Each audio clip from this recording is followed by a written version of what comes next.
Good morning students, welcome to the chemistry class. तो हम आपका चैप्टर पढ़ रहे हैं some basic concept of chemistry. ठीक है, तो आज हम टॉपिक स्टार्ट करेंगे स्टोशियोमेट्री। ठीक है, स्टोशियोमेट्री जो आपका वर्ड है, ये जो आपका दो वर्ड से मिलकर बना है, स्टोशियो एंड मेट्री। ठीक है, इस स्टोशियो का ग्रीक मीनिंग होता है एलिमेंट और मीट्री का मीनिंग होता है मेजर। ठीक है, वो स्टोशियोमेट्री क्या होती है, बेसिकली क्या होती है, deals with the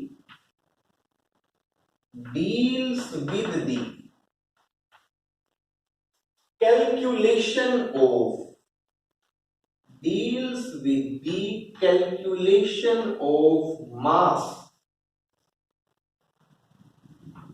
deals with the calculation of mass of the reactant and product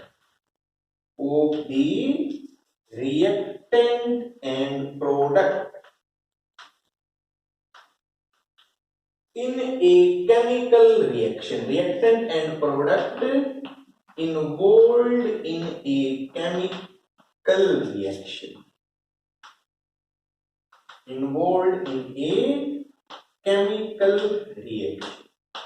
तो ये मीनिंग होता है।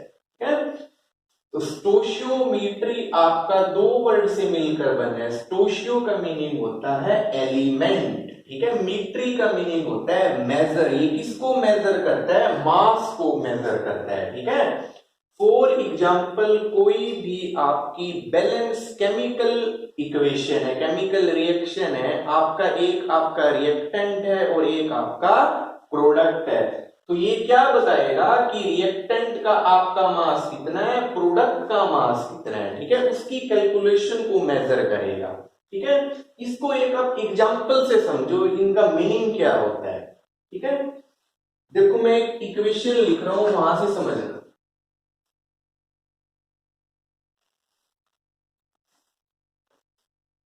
फॉर एग्जाम्पल मैंने लिखा CH4, ये आपका गैस है, प्लस 2O2, ये भी आपका क्या है, गैस है। ये आपका क्या बनाते हैं, CO2 गैस, प्लस में 2H2, ये आपका क्या है, लिक्विड है। ठीक है, और ये भी गैस है इसमें।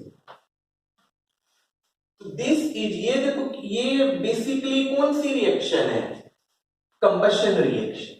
ठीक है, जब भी आपकी हम एयर की प्रेजेंस में हीट करते हैं, जो अगर आपके प्रोडक्ट कार्बन डाइऑक्साइड और वाटर बनते हैं, वो कंबशन रिएक्शन होती है। ठीक है, this is also balance chemical reaction, ये एक बैलेंस केमिकल रिएक्शन,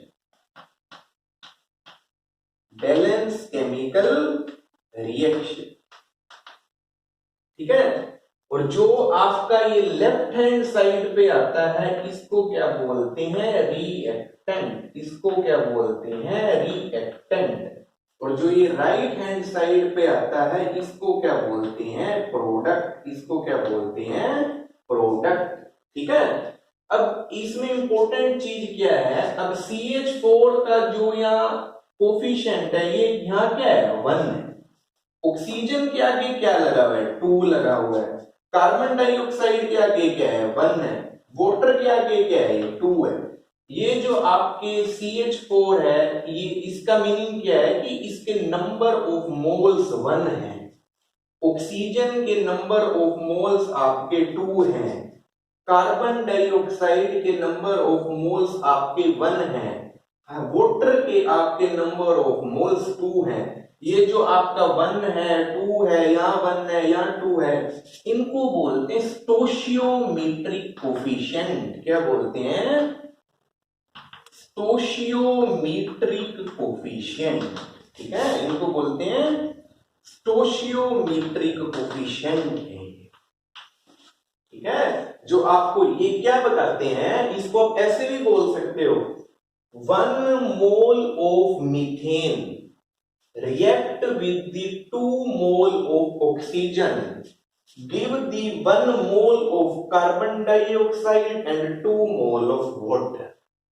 ठीक है, ऐसे एक तरीका ये आपका बोलने का 1 mole of methane react with the 2 mole of oxygen, give the 1 mole of carbon dioxide and 2 mole of water। ठीक है, ये जो आपके 1 है 2 है यहाँ 1 है ये 2, इनको बोलते हैं स्टोशियोमेट्रिक कोफिशिएंट है। इसको ऐसे भी बोल सकते हो 1 molecule of methane and 2 molecule of oxygen react with each other, give the 1 molecule of carbon dioxide and 2 molecule of water। आप ऐसे भी बोल सकते हो। और कैसे बोल सकते हैं, मास की टर्म में। स्टोशियोमेट्रिक इसको मेजर करती है mass of the reactant and product involved in a chemical reaction. अब ये मीथेन है, इसका मोलिकुलर मास कितना है, कार्बन का 12 होता है, हाइड्रोजन आपके 4 है, हाइड्रोजन का 1, तो 12 प्लस 4 कितना हो गया 16 ग्राम। ठीक है, ऑक्सीजन का कितना होता है आपका, ऑक्सीजन का होता है आपका 16। ठीक है, तो ये आपका हो जाएगा यहाँ पर 32। ठीक है, 32, लेकिन ये कितने हैं 32 आपके 2 मोल है, तो 32 इंटू 2 कितना हो जाएगा आपका 64 हो जाएगा। ठीक है, कार्बन डाइऑक्साइड का कितना होता है, कार्बन का 12, ऑक्सीजन का 16 इंटू 2 32 प्लस कार्बन का 12 44 ग्राम। ठीक है, वाटर का कितना होता है 18, ये कितने हैं 2, तो 18 और 2 कितने हो जाएंगे 36। ठीक है, तो यहां देखो आपका इसको कैसे बोल सकते हैं 16 ग्राम ऑफ मीथेन। ठीक है, आप मास की टर्म में भी इसको बोल सकते हो 16 gram of methane react with the 64 gram of oxygen, give the 44 gram of carbon dioxide and 36 gram of water. ठीक है, आप दोनों जगह ना मास भी आप देख लो, इनके इक्वल मिलेंगे। 64 और 60 कितने होते हैं आपके 80 ग्राम। ठीक है, 44 और 36 भी आपके कितने होते हैं 80 ग्राम। तो रिएक्टेंट का मास आपका प्रोडक्ट के मास के इक्वल है। This is according to law of conservation of mass. कि कोई भी आपकी बैलेंस केमिकल रिएक्शन है तो जितना आपका रिएक्टेंट का मास होता है उतना ही आपका प्रोडक्ट का होता है। ठीक है, तो मास की टर्म में भी बोल सकते हैं, मोल्स की टर्म में भी बोल सकते हैं, मोलिक्यूल्स की टर्म में भी बोल सकते हैं, और एक हम इसको वॉल्यूम की टर्म में भी बोल सकते हैं। एक आपकी कंडीशन होती है standard temperature and pressure, STP। ठीक है, स्टैंडर्ड टेम्परेचर प्रेशर। जो स्टैंडर्ड टेम्परेचर होता है वो आपका होता है 298 केल्विन। ठीक है, स्टैंडर्ड प्रेशर हम लेकर चलते हैं 1 एटमॉस्फेयर। तो स्टैंडर्ड टेम्परेचर प्रेशर के ऊपर जो वॉल्यूम की वैल्यू होती है वो होती है 22.4 लीटर। कितनी होती है 22.4 लीटर। हम ऐसे भी बोल सकते हैं, ये आपका 1 मोल है ना, तो 22.4 litre of methane react with the, अब यहाँ 2 मोल है तो इसको 2 से मल्टीप्लाई कर दो, 22.4 लीटर ऑफ मीथेन। ठीक है, रिएक्ट विद दी 22.4 इंटू 2, ये कितना आ जाएगा 44.8 ml ऑफ ऑक्सीजन, गिव दी, ये कितना है 1 मोल, 22.4 of carbon dioxide and 44.8 of water. ठीक है, आप किसी भी टर्म में इसको क्या है बोल सकते हो। तो ये जो आपके 1 है 2 है, यहाँ 1 है यहाँ 2, इनको बोलते हैं स्टोशियोमेट्रिक कोफिशिएंट। तो हम कैसे कैसे बोल सकते हैं 1 mole of methane react with the 2 mole of oxygen, give the 1 mole of carbon dioxide and 2 mole of water. ठीक है, आप मॉलिक्यूल्स की टर्म में बोल सकते हो 1 molecule of methane react with the 2 molecule of oxygen, give the 1 molecule of carbon dioxide and 2 molecule of water। आप मास की टर्म में बोल सकते हो। 16 gram of methane react with the 64 gram of oxygen, give the 44 gram of carbon dioxide and 36 gram of water। जितना आपका product का मास है उतना ही आपका रिएक्टेंट का मास है। This is balance chemical equation, obey the law of conservation of mass, कि मास आपका कंजर्व रहता है, कांस्टेंट रहता है। और अगर हम स्टैंडर्ड टेम्परेचर प्रेशर की कंडीशन लेकर चलें तो वॉल्यूम लेते हैं 22.4 लीटर। तो ये आपका इसका स्टोइचियोमेट्रिक कोफिशिएंट 1 है, मींस ये 1 मोल है, तो वॉल्यूम कितना है 22.4 लीटर। ऑक्सीजन आपके 2 मोल है, तो इसको किससे 2 से मल्टीप्लाई कर दो, तो 22.4 litre of methane and 44.8 litre of oxygen gives the, ये भी 1 मोल है, तो 22.4 लीटर ऑफ कार्बन डाइऑक्साइड, ये आपके 2 मोल है, तो 2 से मल्टीप्लाई कर दो 44.8 लीटर ऑफ वाटर। तो नंबर ऑफ मोल्स हो गए, आपका मास हो गया, या नंबर ऑफ मॉलिक्यूल्स हो गया, किसी भी टर्म में इनको बोल सकते हो। ये 1 है, 2 है, ये 1 है, 2 है, इनको बोलते हैं स्टोइचियोमेट्रिक कोफिशिएंट। ठीक है। अगली जो हमारे पास डेफिनेशन आ रही है वो भी इंपॉर्टेंट है। लिमिटिंग रीजेंट क्या होते हैं, व्हाट इज लिमिटिंग रीजेंट। ठीक है, ध्यान से समझना।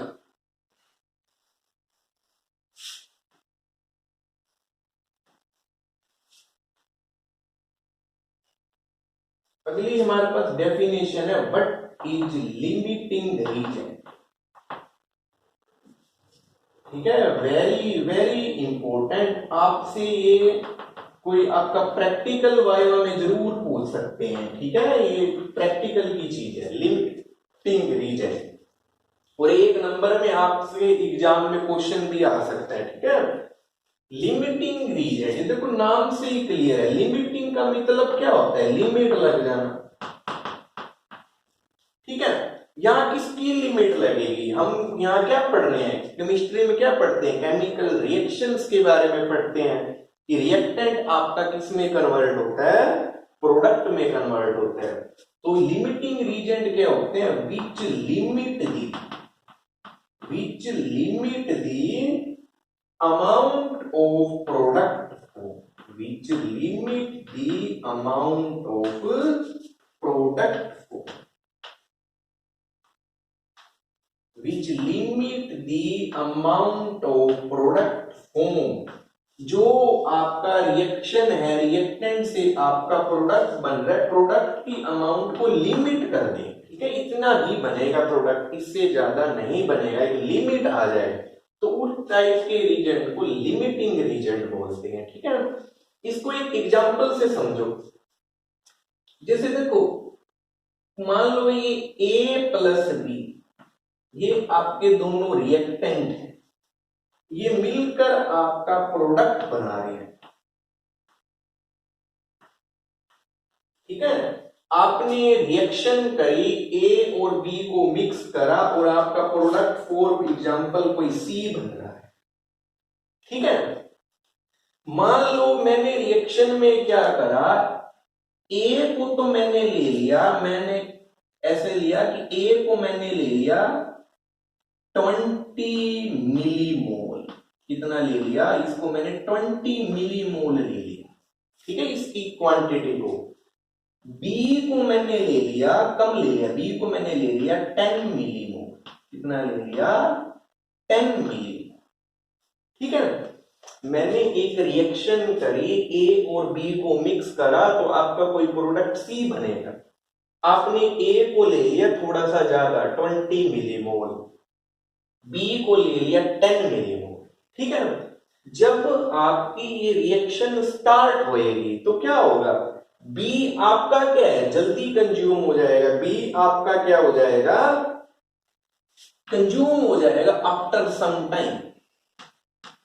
ये क्या हो जाएगा, कंज्यूम हो जाएगा आफ्टर सम टाइम।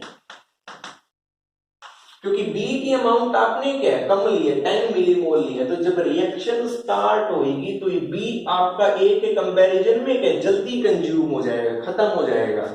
तो अगर बी जल्दी कंज्यूम हो जाए, ए चाहे आपका कितना ये पड़ा हो, आपका प्रोडक्ट और नहीं बनेगा। इट मींस ये बी ने आपकी रिएक्शन के प्रोडक्ट को लिमिट कर दिया। ठीक है, कि आपने एक रिएक्शन करी ए प्लस बी, ठीक है, कोई ये मिलकर प्रोडक्ट सी बना रहे हैं, आपने ए को ले लिया 20 मिलीमोल, ठीक है, मैं कहूं 20 मिलीमोल भी नहीं लिख रहा है और इजी ले लो, मैंने ए को ले लिया 10 ग्राम, बी को मैंने ले लिया 5 ग्राम, ठीक है, आपका सी बना रहे हैं हम, तो बी की आपकी क्वांटिटी कम है, तो बी क्या रिएक्शन में इजीली कंज्यूम हो जाएगा। अगर ये इजीली जल्दी से कंज्यूम हो जाएगा कुछ टाइम बाद, तो ए आपका चाहे कितना भी रहता हो आपका प्रोडक्ट नहीं बनेगा, जितना बनना होगा वो क्या जब तक बी है आपका बन जाएगा। ठीक है, तो बी आपका क्या है कंज्यूम हो जाएगा आफ्टर सम टाइम, तो आपका ए चाहे कितना ही रहता हो फिर आपका प्रोडक्ट नहीं बनेगा। इट मींस के बी ने आपके रिएक्शन के प्रोडक्ट को लिमिट कर दिया। ठीक है, तो इनको बोलते हैं limiting reagent which limit the amount of product. ठीक है, और जब हम कोई रिसर्च करते हैं वहां पर जब हम ये निकालते हैं यील्ड ऑफ रिएक्शन, ठीक है, कि हमने आपका रिएक्टेंट लिया, रिएक्टेंट के कंपैरिजन में प्रोडक्ट कितना बना है, कितनी यील्ड आई है, वहां पर ये बहुत इंपॉर्टेंट चीज है। ठीक है, लिमिटिंग रीजन। ठीक है, तो इसके बारे में एक दिन आपको कुछ मैं एक्स्ट्रा भी बता दूंगा कि यील्ड हम निकालते कैसे हैं, एक्सपेरिमेंट यील्ड क्या होती है, थियोरेटिकल यील्ड क्या होती है, एक्चुअल यील्ड क्या होती है। ठीक है, ये प्रैक्टिकल का पार्ट है। तो वहां जो यील्ड निकालने का जो प्रिंसिपल है ना वो ये लिमिटिंग रीजन है। ठीक है, तो लिमिटिंग रीजन क्या होते हैं, which limit the amount of product form. आप कोई रिएक्शन कर रहे हैं, आपने एक को आपने कम क्वांटिटी में ले लिया, तो वो क्या है कुछ टाइम बाद कंज्यूम हो जाएगा। इसके कंज्यूम होने के बाद ए चाहे आपका कितना ही रहे तो आपका प्रोडक्ट नहीं बनेगा। इट मींस इसने आपके रिएक्शन के प्रोडक्ट को लिमिट कर दिया। This is known as limiting reagent. ठीक है, तो एक मिनट इसको देखो, फिर आपका लास्ट की टॉपिक रह गया है रिएक्शंस इन सॉल्यूशन, उसको पढ़ते हैं।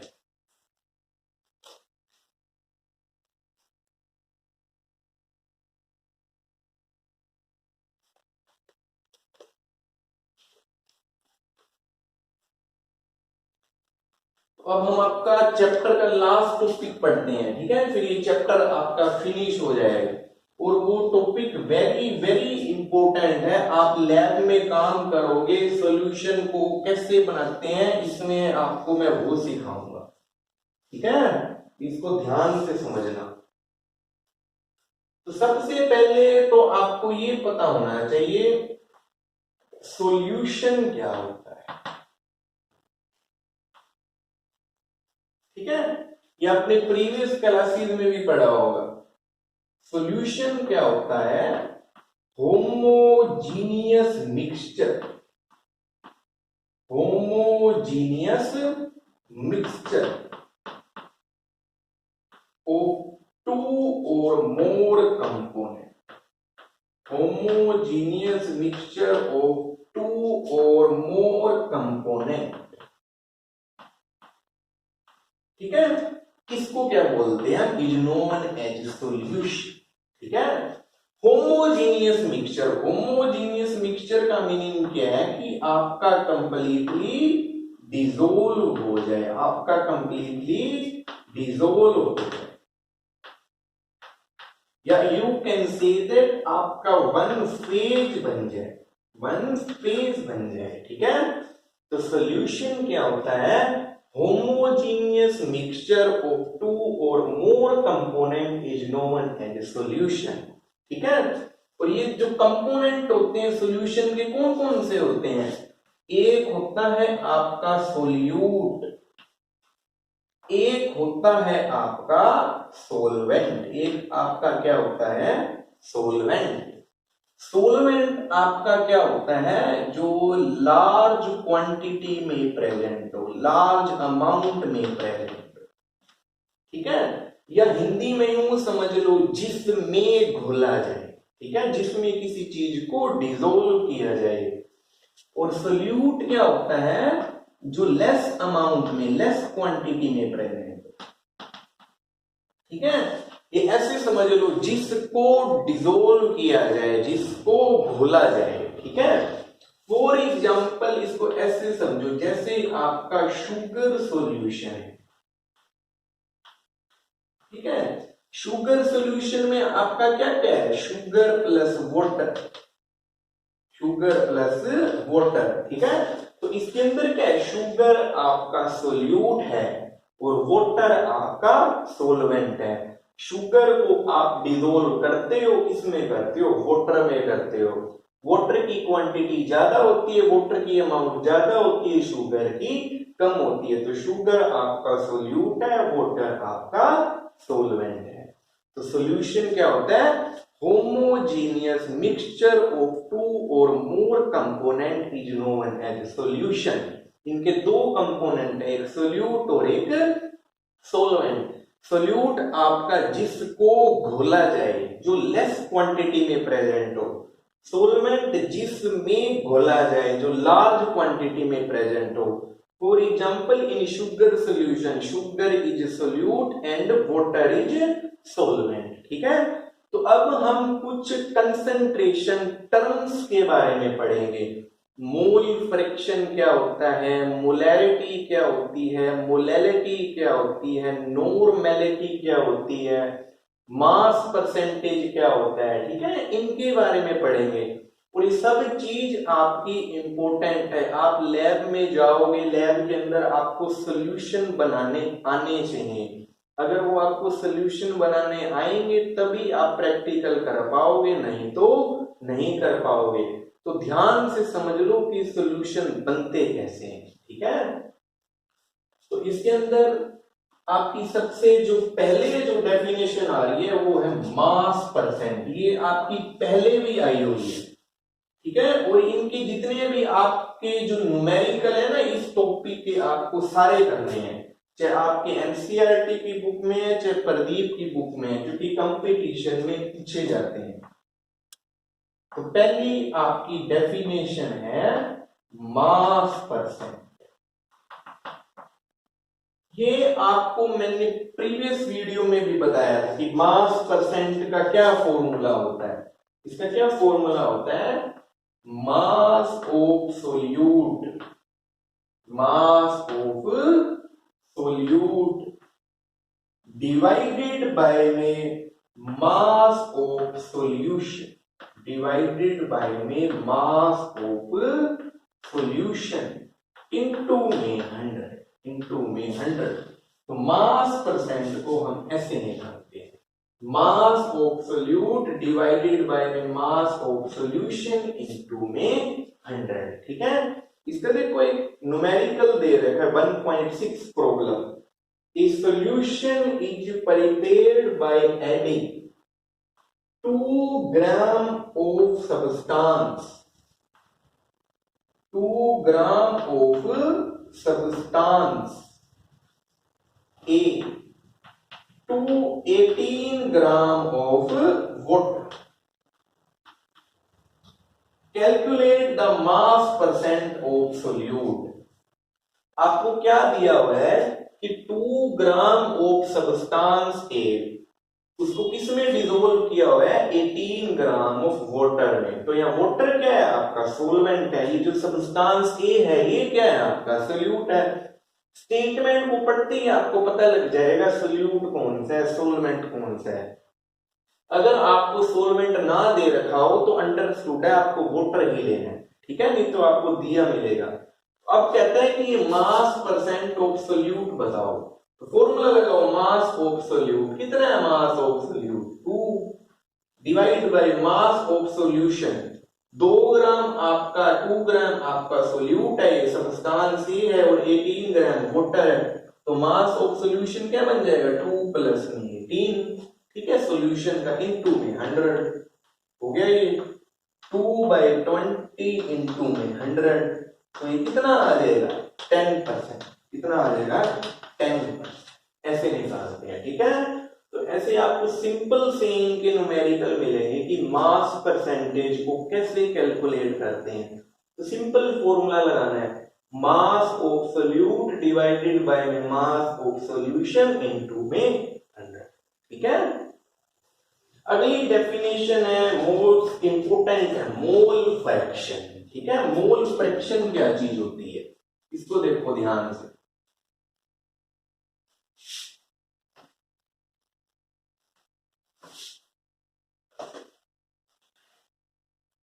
Mole fraction,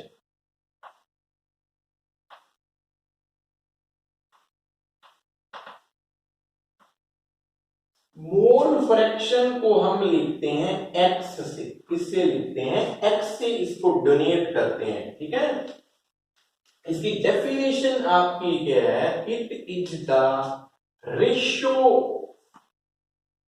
it is the ratio of number of moles, ratio of number of moles of particular component, of particular component to the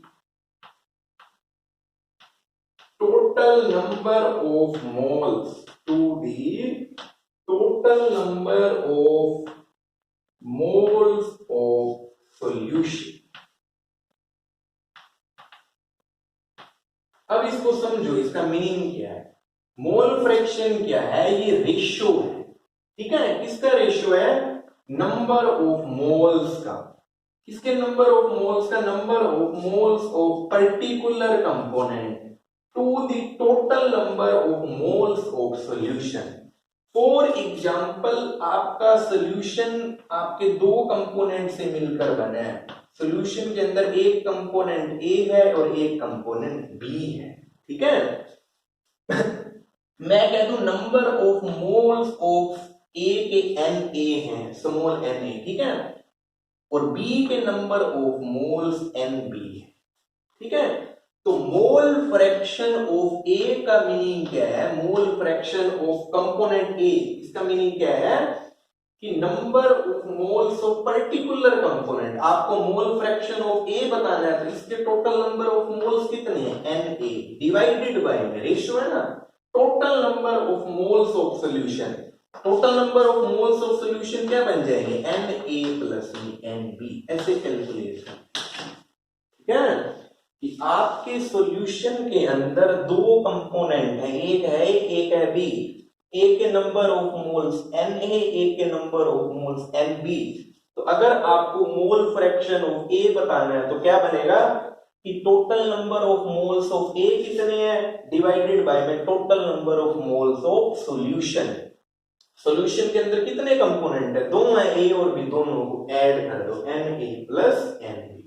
ठीक है, अगर मान लो आपको मोल फ्रैक्शन ऑफ बी बताना है, तो क्या आएगा, ऊपर एन बी आ जाएगा, number of moles of B divided by में टोटल नंबर ऑफ मोल्स।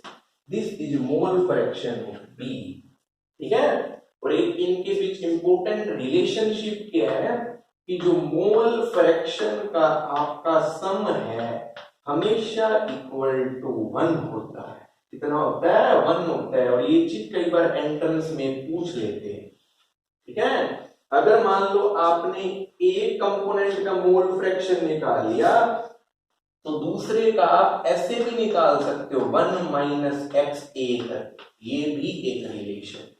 ठीक है, क्योंकि X A plus X B equal to 1 होता है। मान लो आपने एक्स ए निकाल लिया, तो एक्स बी की वैल्यू क्या आ जाएगी, 1 माइनस एक्स ए। ठीक है, तो ये इंपॉर्टेंट डेफिनेशन है, इसके भी आप एग्जांपल ट्राई करना। क्या है, तो मोल फ्रैक्शन क्या है, number of moles of particular component to the total number of moles of solution. Solution के अंदर आपके जितने भी कंपोनेंट, और भी हो सकते हैं, ये तो मैंने दो ही लिखे हैं, तो जितने भी हो आप उनका निकाल सकते हो।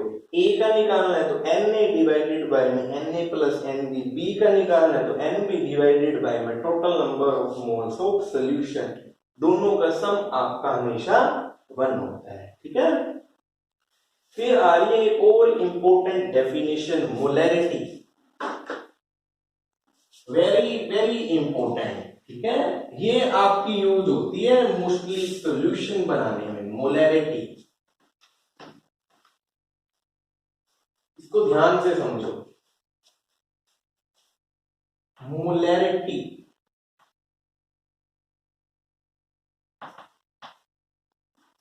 इसको लिखते हैं हम कैपिटल एम से। किससे लिखते हैं? कैपिटल एम से।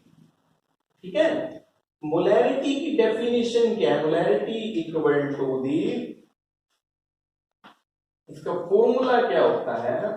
Number of moles of solute. Molarity is defined as number of moles of solute dissolve in 1 liter of solution। या यूं लिख लो कि वॉल्यूम ऑफ सॉल्यूशन 1 लीटर, ये होती है आपकी मोलैरिटी।